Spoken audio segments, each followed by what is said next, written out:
I am 34F. I threw my sister the birthday party she deserved, and it might have backfired. Growing up with Rachel, my older sister, was like living in the shadow of a very loud, very chaotic thunderstorm. Rachel is 35 now, and for as long as I can remember, she's been the queen of pranks and friendly humiliations. My 30th birthday is still a sore spot. She surprised me with a karaoke setup after I'd specifically asked for a quiet dinner with family. I had to sit there mortified as she and her friends belted out off-key renditions of 80s ballads. The cherry on top, she posted the whole thing online, where it's still haunting me. So, when my family decided I should plan Rachel's 35th birthday party, I saw an opportunity. A chance to even the score, but in a way that would leave everyone laughing, well, mostly everyone. Rachel's always gone big for birthdays, hosting elaborate soirees with photo booths and cocktail bars. This time I told her I'd do something classy to celebrate her milestone. She seemed skeptical but didn't protest. Perfect. I rented a swanky venue, one of those modern spaces with floor-to-ceiling windows and minimalist decor. I told Rachel it would be a black tie event with a private chef and her favorite jazz musician performing live. The way her eyes lit up when I mentioned it almost made me feel bad. Almost.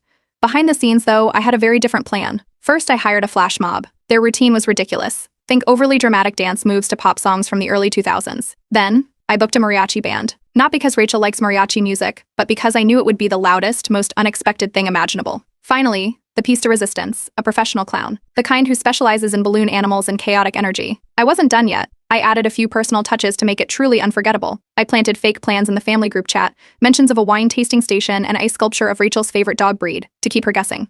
I invited a few of her exes, framing it as a nostalgic gesture to celebrate her past and present. None of this raised alarms, because Rachel loves attention and thrives on spectacle. She probably thought I was finally giving her the admiration she's always demanded. To ensure she wouldn't back out, I played it straight with her. I promised a once-in-a-lifetime celebration, and even sent her a Pinterest-worthy invitation. She called me the day before, double-checking the dress code.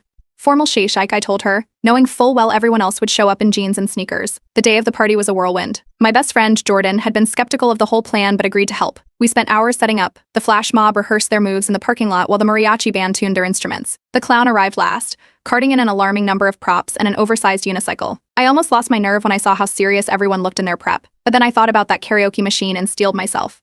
The family was split on the idea. My mom thought it was hilarious, while my dad warned me not to poke the bear. My cousins couldn't wait to see Rachel's reaction. We held a quick family meeting without Rachel to run through the logistics. Everyone agreed to play along, though a few relatives voiced concerns about potential fallout. I brushed it off. It was all in good fun, right? As guests arrived, I felt a mix of excitement and dread. People came dressed casually, just as planned, and the atmosphere buzzed with anticipation. The flash mob hid in the kitchen, the mariachi band waited in the hallway, and the clown lurked near the dessert table. I kept checking my watch, waiting for the star of the show.